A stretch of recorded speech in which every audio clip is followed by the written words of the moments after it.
हाँ तो नमस्कार मेरे प्यारे साथियों। बिहार बोर्ड ने जो क्लास 10th एग्जाम 2025 के लिए साइंस के मॉडल पेपर को जारी किया है, आज के इस वीडियो में हम उन्हीं को देखेंगे जो कि आपके एग्जाम के लिए काफ़ी महत्वपूर्ण है, क्योंकि आपके एग्जाम में जो है प्रश्न इन्हीं मॉडल पेपर से छपते हैं। तो चलिए स्टार्ट करते हैं आज के इस वीडियो को। तो आपका पहला प्रश्न है कि किसी प्रकाश स्रोत के सामने जो है एक रुकावट रख देने पर क्या बनता है? तो छाया बनता है। ऑप्शन ए जो है इसका सही उत्तर हो जाएगा। इसके बाद आपका अगला प्रश्न है 2 नंबर का कि समतल दर्पण की फोकस दूरी होती है तो अनंत होती है। ऑप्शन डी जो है इसका सही उत्तर हो जाएगा। इसके बाद आपका नेक्स्ट प्रश्न है कि 1 मीटर फोकस दूरी वाले जो है उत्तल लेंस की क्षमता क्या होगी? तो इसका जो होता है वह +1 डायोप्टर होता है। ऑप्शन सी जो है इसका सही उत्तर हो जाएगा। इसके बाद आपका अगला प्रश्न है 4 नंबर का कि निम्नलिखित में से किस लेंस को अपसारी लेंस कहते हैं? तो अवतल लेंस को ऑप्शन बी जो है इसका सही उत्तर हो जाएगा। उत्तल लेंस को अभिसारी लेंस कहते हैं। इसके बाद आपका अगला प्रश्न है कि प्रकाश की चाल विभिन्न माध्यमों में होता है तो भिन्न भिन्न होता है। ऑप्शन ए जो है इसका सही उत्तर हो जाएगा। इसके बाद आपका अगला प्रश्न है 6 नंबर का कि किसी लेंस द्वारा उत्पन्न आवर्धन का जो एसआई मात्रक है वो क्या है? तो इसका जो मात्रक होता है कोई भी मात्रक नहीं होता है, यह मात्रक विहीन होता है। ऑप्शन डी जो है इसका सही उत्तर हो जाएगा। इसके बाद आपका अगला प्रश्न है 7 नंबर का कि निम्नलिखित में से किसका अपवर्तनांक सबसे अधिक होता है? तो हीरा का जो अपवर्तनांक होता है सबसे अधिक होता है। ऑप्शन बी जो है इसका सही उत्तर हो जाएगा। 2.42 होता है, याद रखिएगा। इसके बाद आपका अगला प्रश्न है 8 नंबर का कि एक अभिसारी लेंस बनाता है तो यह जो है कभी आभासी तो कभी वास्तविक प्रतिबिंब बनाता है। ऑप्शन सी जो है इसका सही उत्तर हो जाएगा। इसके बाद आपका अगला प्रश्न है 9 नंबर का कि आकाश का नीला रंग होना किस परिघटना का परिणाम है? परिकिरणन का। ऑप्शन बी जो है इसका सही उत्तर हो जाएगा। अगर आपको वीडियो अच्छा लग रहा है तो मेरे प्यारे साथियों वीडियो को लाइक कर दीजिए, अपने दोस्तों में शेयर कर दीजिए, और अभी तक अगर आपने सब्सक्राइब नहीं किए हैं इस चैनल को तो जरूर सब्सक्राइब कर लीजिए। इसके बाद आपका अगला प्रश्न है कि प्रकाश का प्राथमिक वर्ण है? तो लाल, नीला, हरा ये सभी हैं। ऑप्शन डी जो है इसका सही उत्तर हो जाएगा। इसके बाद आपका अगला प्रश्न है 11 नंबर का कि बृहद संख्या में प्रकाश सुग्राही कोशिकाएं कहाँ होती है? तो यह रेटिना में होती है। ऑप्शन सी जो है इसका सही उत्तर हो जाएगा। इसके बाद आपका अगला प्रश्न है 12 नंबर का कि दूरदृष्टि दोष के उपचार के लिए किस लेंस का प्रयोग होता है? तो उत्तल लेंस का प्रयोग होता है। ऑप्शन ए जो है इसका सही उत्तर हो जाएगा। इसके बाद आपका अगला प्रश्न है कि मानव नेत्र के लिए दृष्टि का स्थायित्व होता है तो 1/16 सेकेंड होता है। ऑप्शन सी जो है इसका सही उत्तर हो जाएगा। इसके बाद आपका अगला प्रश्न है 14 नंबर का कि निम्नलिखित में कौन सा मात्रक जो है वाट के बराबर होता है? कि जूल प्रति सेकेंड होता है। ऑप्शन बी जो है इसका सही उत्तर हो जाएगा।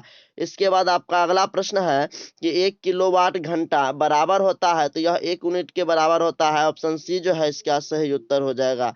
इसके बाद आपका अगला प्रश्न है कि विद्युत शक्ति का एसआई मात्रक है? तो विद्युत शक्ति का एसआई मात्रक वाट होता है। ऑप्शन बी जो है इसका सही उत्तर हो जाएगा। इसके बाद आपका अगला प्रश्न है कि 1 किलोवाट घंटा बराबर होता है तो यह जो है 3.6 गुना 10 की पावर 6 जूल होता है। ऑप्शन सी जो है इसका सही उत्तर हो जाएगा।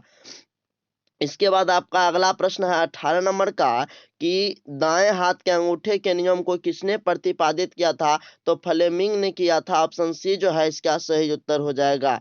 इसके बाद आपका अगला प्रश्न है 19 नंबर का कि विद्युत फ्यूज जो है यह विद्युत धारा के किस सिद्धांत पर कार्य करता है? तो यह ऊष्मीय सिद्धांत पर कार्य करता है। ऑप्शन सी जो है इसका सही उत्तर हो जाएगा। इसके बाद आपका अगला प्रश्न है कि वन जो है एम ए बराबर होता है तो यह 10 पर पावर -6 ए के बराबर होता है। ऑप्शन डी जो है इसका सही उत्तर हो जाएगा। इसके बाद आपका अगला प्रश्न है कि प्रतिरोध का मान बढ़ाने के लिए प्रतिरोधकों को जोड़ा जाना चाहिए तो श्रेणी क्रम में जोड़ा जाना चाहिए। ऑप्शन ए जो है इसका सही उत्तर हो जाएगा। इसके बाद आपका अगला प्रश्न है कि इलेक्ट्रिक हीटर की कुंडली बनाने में किस पदार्थ का प्रयोग किया जाता है? तो नाइक्रोम का प्रयोग किया जाता है। ऑप्शन सी जो है इसका सही उत्तर हो जाएगा। अगर आप इसका पीडीएफ लेना चाहते हैं तो पीडीएफ लेने के लिए जो है आप हमारे WhatsApp channel AY online academy को फॉलो कर सकते हैं। उन पर जो है आपको ये सारी पीडीएफ जो है वो मिल जाएगी। इसके बाद आपका अगला प्रश्न है 23 नंबर का कि निम्नलिखित में से कौन ग्लोबल वार्मिंग के लिए उत्तरदायी है? तो CO2 गैस, ऑप्शन डी जो है इसका सही उत्तर हो जाएगा। इसके बाद आपका अगला प्रश्न है कि इनमें से कौन जीवाश्म ईंधन है? तो पेट्रोलियम भी है, प्राकृतिक गैस भी है, कोयला भी है, उपयुक्त सभी हो जाएगा। ऑप्शन डी जो है इसका सही उत्तर हो जाएगा। इसके बाद आपका अगला प्रश्न है कि सूर्य तथा अन्य तारों द्वारा उत्सर्जित विशाल ऊर्जा का स्रोत है? तो नाभिकीय संलयन है। ऑप्शन बी जो है इसका सही उत्तर हो जाएगा। इसके बाद आपका अगला प्रश्न है 26 नंबर का कि टिहरी बांध निर्माण का उद्देश्य क्या था? तो भूमि सिंचाई था, बिजली उत्पादन, जल आपूर्ति, इनमें से सभी था। ऑप्शन डी जो है इसका सही उत्तर हो जाएगा। इसके बाद आपका नेक्स्ट प्रश्न है कि खिलौनों में किस सेल का उपयोग होता है? तो सूखा सेल का उपयोग होता है। ऑप्शन सी जो है इसका सही उत्तर हो जाएगा। इसके बाद आपका अगला प्रश्न है कि जल में विद्युत उपघटन में जो है कैथोड पर कौन सी गैस मुक्त होती है? तो हाइड्रोजन गैस मुक्त होती है। ऑप्शन सी जो है इसका सही उत्तर हो जाएगा। इसके बाद आपका अगला प्रश्न है कि नीचे दी गई अभिक्रिया के संबंध में कौन सा कथन सत्य है? तो यहाँ पर देखिए ZnO+C ये जो है अभिक्रिया करके जो है Zn+CO बना रहा है ना। तो यहाँ पर जो है कार्बन जो है वो अपचयित हो रहा है। ऑप्शन बी जो है इसका सही उत्तर हो जाएगा। इसके बाद आपका अगला प्रश्न है कि जस्ता तथा तनु हाइड्रोक्लोरिक अम्ल की अभिक्रिया के फलस्वरूप निम्न में से कौन सा गैस बनता है? तो हाइड्रोजन गैस बनता है H2। ऑप्शन बी जो है इसका सही उत्तर हो जाएगा। इसके बाद आपका अगला प्रश्न है कि निम्नलिखित में कौन गैस चूना जल को दूधिया कर देती है? तो CO2 गैस जो है कर देती है। ऑप्शन बी जो है इसका सही उत्तर हो जाएगा। इसके बाद आपका अगला प्रश्न है कि निम्न में से कौन बुझा हुआ चुना है? तो CaOH हॉल 2। ऑप्शन सी जो है इसका सही उत्तर हो जाएगा। और CaO ये जो है बिना बुझा हुआ चुना है। इसके बाद आपका अगला प्रश्न है कि दंतमंजन प्रायः होता है? तो दंतमंजन जो है यह प्रायः क्षारीय होता है। ऑप्शन सी जो है इसका सही उत्तर हो जाएगा। इसके बाद आपका अगला प्रश्न है कि नींबू में कौन सा अम्ल होता है? तो सिट्रिक अम्ल होता है। ऑप्शन ए जो है इसका सही उत्तर हो जाएगा। इसके बाद आपका अगला प्रश्न है कि मिल्क ऑफ मैग्नीशिया का pH मान होता है? तो 10.5 होता है। ऑप्शन डी जो है इसका सही उत्तर हो जाएगा। इसके बाद आपका अगला प्रश्न है 36 नंबर का कि जस्ता का अयस्क है? तो जिंक ब्लेंड जो है या जस्ता का अयस्क है। ऑप्शन डी जो है इसका सही उत्तर हो जाएगा। इसके बाद आपका अगला प्रश्न है कि धातु जो सिर्फ अम्लराज में घुलता है वह है Au सोना। ऑप्शन सी जो है इसका सही उत्तर हो जाएगा। इसके बाद आपका अगला प्रश्न है कि निम्नलिखित में कौन आयनिक यौगिक जो है वो नहीं है? तो यहाँ पर CaCl2 है, CO2 भी है, KCl भी है, एसियन जो है यह नहीं है। ऑप्शन डी जो है इसका सही उत्तर हो जाएगा। इसके बाद आपका अगला प्रश्न है कि हीलियम गैस है? तो हीलियम यह अक्रिय गैस है। ऑप्शन बी जो है इसका सही उत्तर हो जाएगा। इसके बाद आपका अगला प्रश्न है कि सबसे कठोर प्राकृतिक पदार्थ है? तो हीरा जो है यह सबसे कठोर प्राकृतिक पदार्थ है। ऑप्शन डी जो है इसका सही उत्तर हो जाएगा।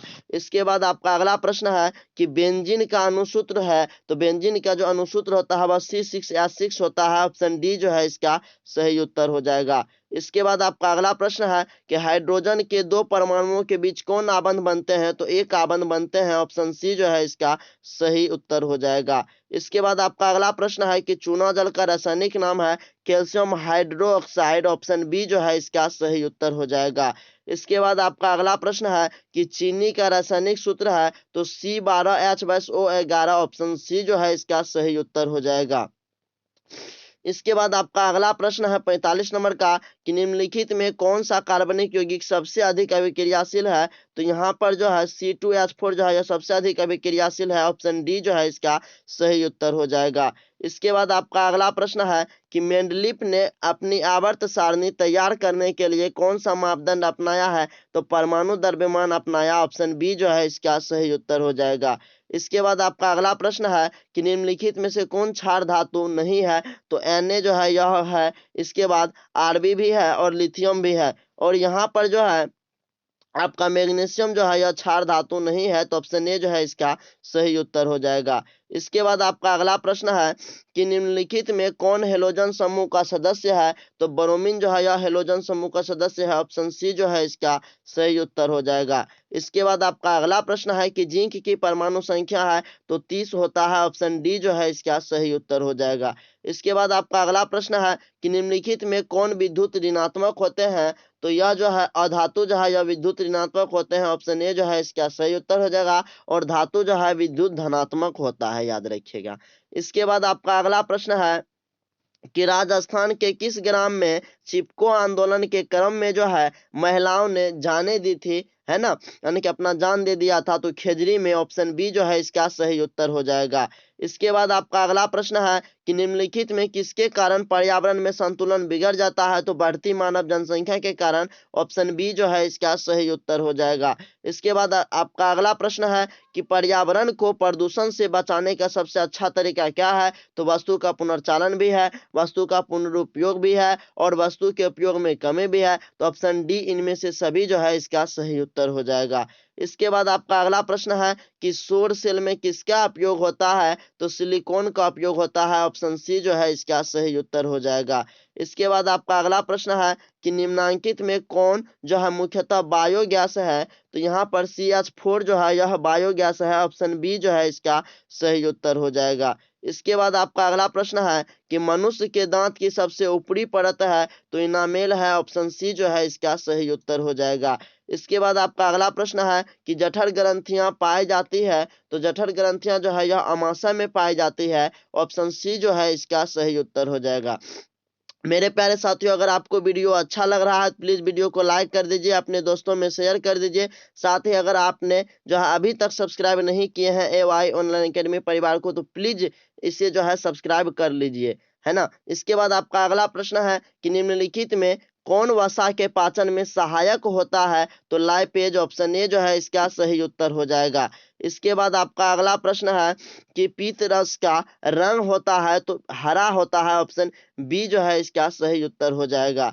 इसके बाद आपका अगला प्रश्न है कि पौधों में श्वसन होता है, तो पौधों में श्वसन जो है तना में भी होता है, पत्तियों में होता है, जड़ में होता है, ऑप्शन डी इनमें से सभी में होता है, ऑप्शन डी जो है इसका सही उत्तर हो जाएगा। इसके बाद आपका अगला प्रश्न है कि हरे पौधे रात्रि में किस गैस का निष्कासन करते हैं, तो CO2 गैस का जो है निष्कासन करते हैं, ऑप्शन ए जो है इसका सही उत्तर हो जाएगा। इसके बाद आपका अगला प्रश्न है कि किण्वन के फलस्वरूप कितने ATP का निर्माण होता है, तो 2 ATP का निर्माण होता है, ऑप्शन ए जो है इसका सही उत्तर हो जाएगा। इसके बाद आपका अगला प्रश्न है कि सामान्य डायस्टोलिक रक्तदाब होता है तो 80 mmHg होता है, ऑप्शन ए जो है इसका सही उत्तर हो जाएगा। इसके बाद आपका अगला प्रश्न है कि पौधों में वाष्पोत्सर्जन किस अंग में होता है, तो पौधों में जो वाष्पोत्सर्जन होता है वह पत्ती में होता है, ऑप्शन बी जो है इसका सही उत्तर हो जाएगा।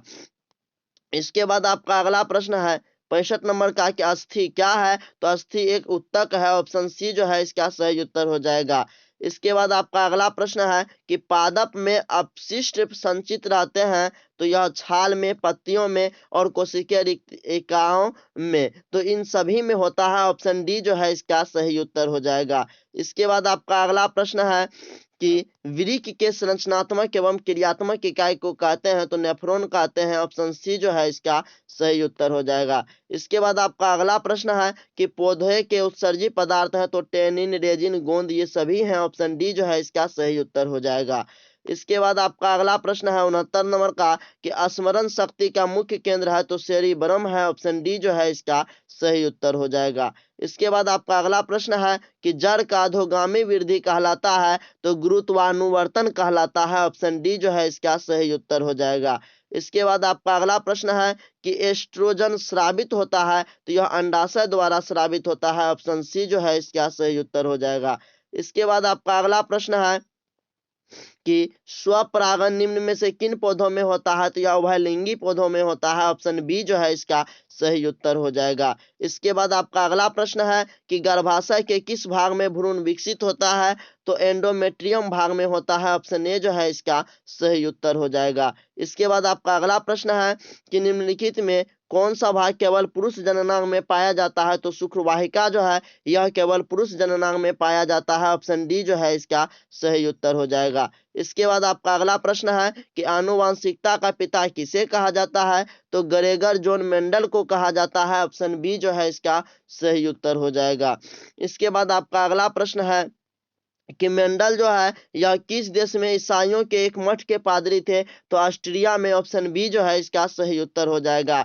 इसके बाद आपका अगला प्रश्न है कि इनमें कौन वर्गीकरण के सबसे ऊपरी पायदान पर अवस्थित है? तो जगत जो है यह जो है वर्गीकरण के सबसे ऊपरी पायदान पर अवस्थित है। ऑप्शन डी जो है इसका सही उत्तर हो जाएगा। इसके बाद आपका अगला प्रश्न है कि सूक्ष्म उपभोक्ता का उदाहरण है? तो जीवाणु भी है और कवक भी है। तो ऑप्शन डी जो है इसका सही उत्तर हो जाएगा, ए और बी दोनों। इसके बाद आपका सेकेंड लास्ट प्रश्न है कि मांसाहारी जीवों को कहा जाता है? तो मांसाहारी जीवों को जो है द्वितीय उपभोक्ता कहा जाता है। ऑप्शन बी जो है इसका सही उत्तर हो जाएगा। इसके बाद आपका लास्ट प्रश्न है कि खाद्य श्रृंखला के प्रत्येक पोषी स्तर पर कुल ऊर्जा का कितना प्रतिशत अगले पोषी स्तर को स्थानांतरित होता है? तो ऑप्शन सी जो है 10%। तो जय हिंद, मिलते हैं आपसे नेक्स्ट वीडियो में। तब तक के लिए जो है आप लोग हंसते रहिए, मुस्कुराते रहिए और मन लगा करके जो है वो पढ़ते रहिए। धन्यवाद।